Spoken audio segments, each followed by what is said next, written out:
आज के इस एक्सप्लेनर में ना हम एक ऐसी अजीब और चौंकाने वाली घटना पर बात करने वाले हैं जिसने इंटरनेट को बिल्कुल हिला कर रख दिया।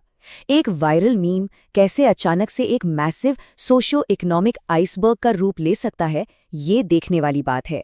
हम कॉकरोच जनता पार्टी यानी सीजेपी फिनोमिनन की बात कर रहे हैं।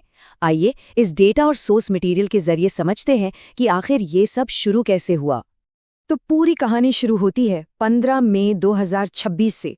देश की सबसे ऊंची अदालत में एक ओपन हियरिंग चल रही थी और वहीं से कुछ ऐसी रिपोर्ट्स और ओरल ऑब्जर्वेशंस आईं जहां बेरोजगार नौजवानों को कॉकरोचेस कहा गया, ऐसे पैरासाइट्स जो सोसाइटी का खून चूसते ने। अब देखिए, ये शब्द भले ही अनइंटेंशनल रहे हों, लेकिन इन्होंने इंटरनेट पर ऐसी चिंगारी लगाई कि एक पूरा का पूरा डिजिटल मूवमेंट ही खड़ा हो गया। और इस मूवमेंट की आग कितनी तेजी से फैली वो इस एक आंकड़े से साफ समझ आता है। 1.5 करोड़, जी हाँ 1.5 करोड़।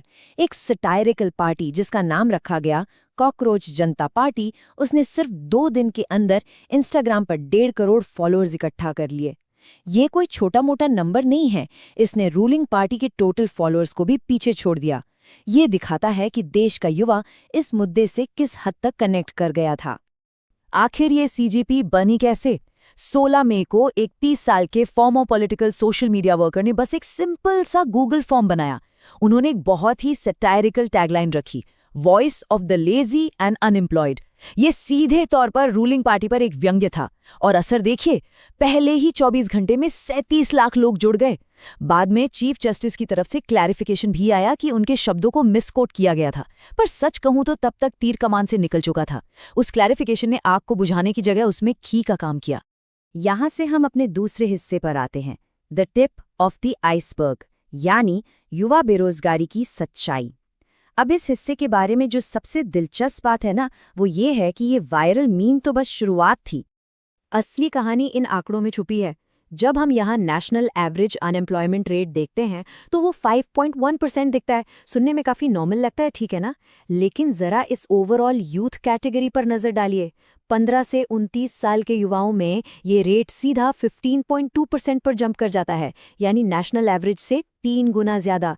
और अगर अर्बन एजुकेटेड यूथ और यंग अर्बन वुमेन की बात करें तो ये आंकड़े 17% और 20% को भी क्रॉस कर जाते हैं। ये स्टेटिस्टिक्स साफ बता रहे हैं कि एजुकेटेड होने के बावजूद युवा कितनी बड़ी बेरोजगारी की मार झेल रहे हैं। और प्रॉब्लम सिर्फ जॉब ना मिलने की नहीं है, एक बहुत बड़ा इशू एम्प्लॉयबिलिटी का भी है। मर्सर मेटल का ये डेटा काफ़ी परेशान करने वाला है। इसके हिसाब से देश के सिर्फ 42.6% ग्रेजुएट्स ही ऐसे हैं जो इंडस्ट्री में काम करने के लायक हैं।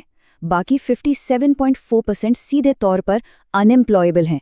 इसका एक ही मतलब निकलता है कि हमारा एजुकेशन सिस्टम डिग्रीज तो दे रहा है, पर वो स्किल्स नहीं दे पा रहा जिनसे रियल वर्ल्ड में नौकरी मिलती है।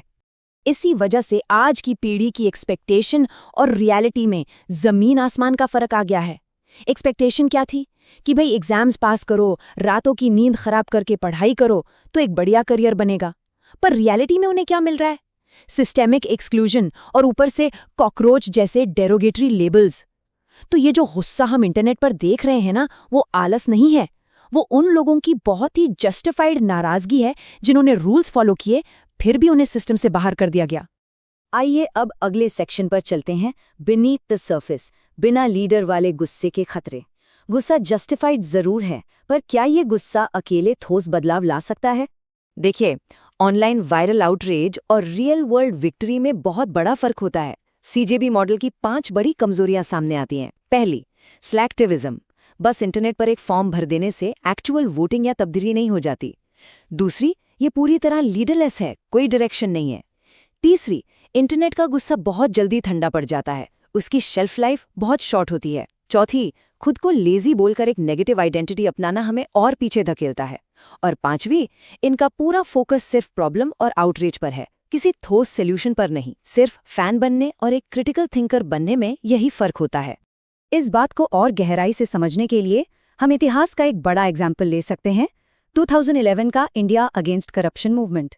ध्यान दीजिए, 2011 में अन्ना हजारे के प्रोटेस्ट शुरू हुए थे, फिर 2012 में पॉलिटिकल पार्टी फॉर्म हुई, 2013 में लोकपाल एक्ट पास हुआ और फाइनली 2019 में जाकर देश का पहला लोकपाल अपॉइंट हुआ।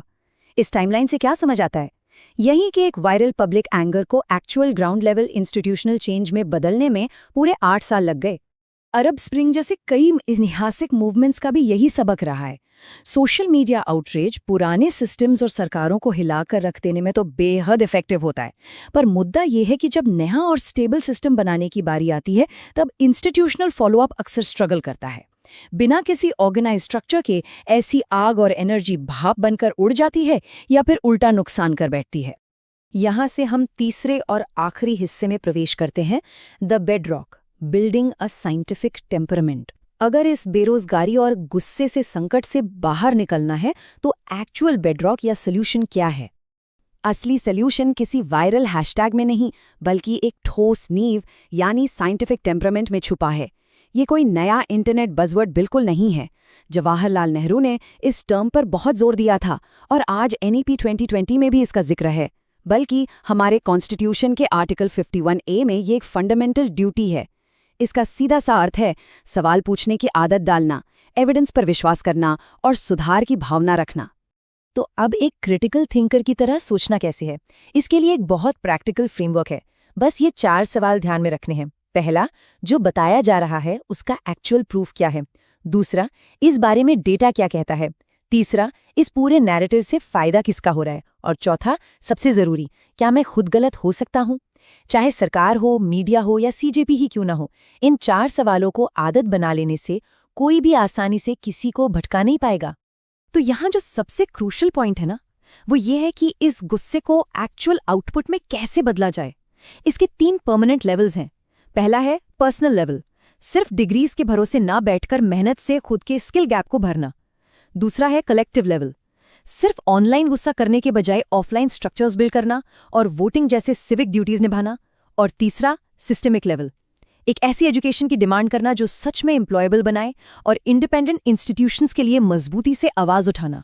सोचिए, अगर कॉकरोच मेटाफर को मान ही लिया जाए तो उसकी सबसे बड़ी क्वालिटी क्या होती है? सर्वाइव करना। पर इंसानों के लिए सिर्फ जिंदा रहना या सर्वाइव करना काफी नहीं है। एक ही जगह रिंगते रहने से प्रोग्रेस नहीं होती। असली तरक्की तब होती है जब उस रेजिलियंस यानी लचीलेपन के साथ रीजन यानी तर्क और लॉजिक जोड़ दिया जाए। यही तो ट्रू सर्वाइवल है। और इसी सोच के साथ हम इस एक्सप्लेनर के आखिरी पड़ाव पर आते हैं। अब सबसे बड़ा सवाल यही बचता है कि क्या ये आक्रोश बस एक वायरल हैशटैग बनकर गायब हो जाएगा, या फिर हम एक ऐसी नई पीढ़ी का जन्म होते हुए देख रहे हैं जो सोचना जानती है, लॉजिक लगाती है और अपने गुस्से को एक पॉजिटिव कंस्ट्रक्टिव दिशा में मोड़ सकती है। ये सच में सोचने वाली बात है।